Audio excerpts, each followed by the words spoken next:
Right, my name is Ivo. I did my master thesis at the University of Delft. Currently working at IBM Germany, but this is from my time at Delft, and I'm going to talk to you about how do we feed OpenCAPI accelerators, and to be specific, streaming-based accelerators. So the introduction is a bit more, or roughly the same as many others today, so I'll try to go quickly over it. So as we all know, CPU performance is reaching a plateau.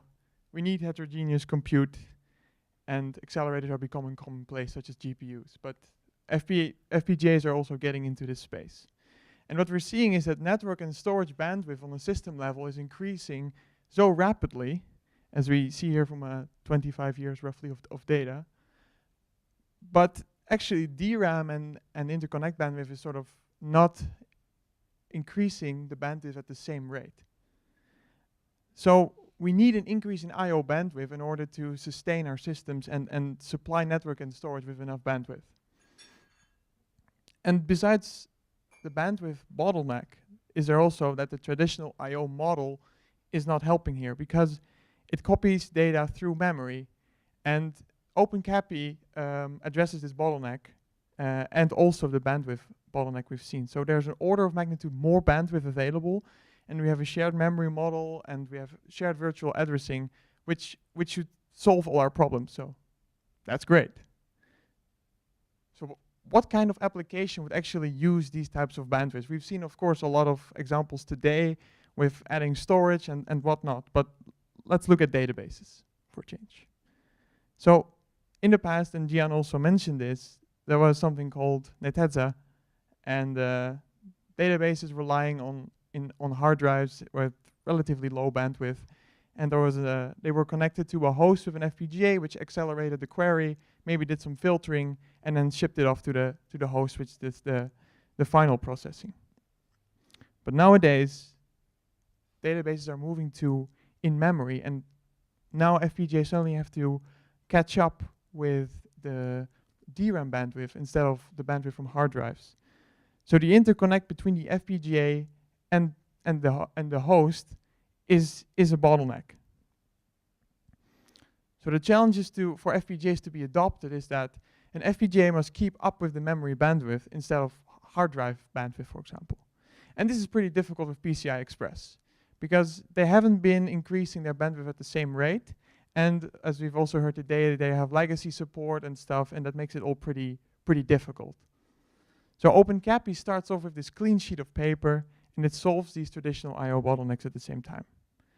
This means that attached FPGAs can now match the memory bandwidth, and that means that, for example, acceleration of database operators is possible again.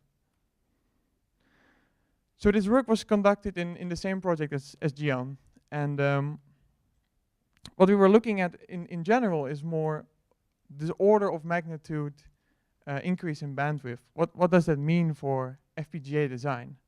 And just as a teaser, it is pretty significant. So from a high level, we have OpenCAPI on one side, and then there is a local memory on the FPGA and the accelerator, the accelerated function itself. So this project was a group effort. So other students looked at what kind of queries can we accelerate, and that's a real accelerator. What I looked at is, okay, great. We have OpenCAPI, we have an accelerator, but how do we actually use all of the bandwidth that OpenCAPI supplies us, and how can we actually sustain it and use it efficiently? So this means that we came up with a list of requirements. So first of all, we limited ourselves to streaming-based applications. To fully utilize the bandwidth, we need multiple streams. So let's say we have 64 streams of data in host memory that we want the accelerator to have access to. So typically, you would send a cache line of data to the FPGA, and then only a little part might be interesting. You have to pick that out, and that's a lot of work. So accelerators typically use a smaller data granularity. So for this example, let's say that in an entire cache line, there are 8 sort of elements or useful elements like a key value pair. So in order then to keep up with the bandwidth, you need to consume an entire cache line of data, or at least the same amount of data. So if we would split it up in 8 useful elements, we would need 8 read ports to sort of a buffer structure that have access to any stream.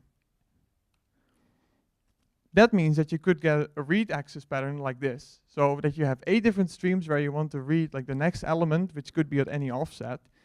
And if reads also may cross a cache line boundary, then you could have something like this, where you read from 4 different streams, but you actually need to read 2 successive cache lines from your buffer. There are a couple of challenges. We want to handle these various access patterns, so it's not, and at the same time we want to keep up with the 120 bytes per cycle that OpenCAPI supplies us.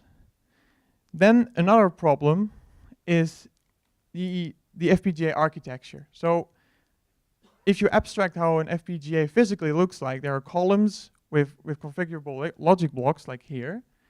And we have, for example, columns of memory. So if we want to move or extract our data from a memory primitive to a LUT, for example, it has to be routed somewhere else. And you know, you don't have the freedom to put your memory primitives like a BRAM as close as you want to your accelerator. And finally, in order to keep up with this bandwidth, we have wide data paths, much wider than we had in the past.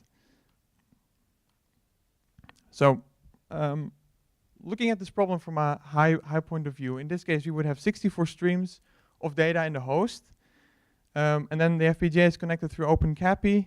We would have 8 read ports of 16 bytes in order to get 8 times 16 is 128 bytes of as a cache line size of power. We want to fetch from any stream at any point in time. And there's a request prioritization so that means that these 8 read ports 0 till 7, and read port 0 always has sort of like the first access, so that you don't have, that you actually can reliably say, okay, if I read from the same stream 8 times, then I will get that in the same succession as my read ports are numbered. So the proposal in order to do this, and now I'm skipping over a couple of slides because there's a whole slide about the sort of naive solutions. How would you just put a buffer there, you read from it, and then you're done. It's not that simple. So the point is basically to just cut to the chase. Data duplication is required. We cannot have one buffer with 8 read ports and have the data only once in the buffer. But the observation here is that for streaming, is that you don't need a copy of all of your buffer data. So instead of having the host connected to a buffer and the accelerator, or the accelerated function, we split this buffer in sort of 2 levels. So there's a level 1 and an L1 and an L2. And in each level, different memory primitives inside of the FPGA are exploited. So the results of this after implementation is that you run synthesis, and this table sort of summarizes various configurations where N stands for the number of streams that we have in host memory that we're trying to buffer. So that would be, for example, for the first one, 32 streams, and P stands for the number of read ports. Target frequency is 200 megahertz, and some parts are double pumped, so we also have parts at 400 megahertz. And yeah, this looks pretty good. You know, we passed timing, but this is synthesis. And another point that I want to make is that with this new sort of order of magnitude more bandwidth that we want to keep up with in our FPGA, the results after implementation are very, very different. Sorry. That is now suddenly -1 nanosecond. So before everything was roughly, you know, everything was passing in synthesis. And now in implementation, we suddenly see that it barely passes timing. And this is mostly due to all of the memory resources that we're trying to use, and also getting the data out of the memory primitives at frequencies of 400 megahertz. So the conclusions of this work are that an increase in I/O bandwidth impacts FPGA design. And the traditional solutions which I will present to you tomorrow are insufficient. So we need to think of new ways, and in this case, this was to split our design of sort of a simple buffer and exploit different memory primitives and use them maybe in an unconventional way.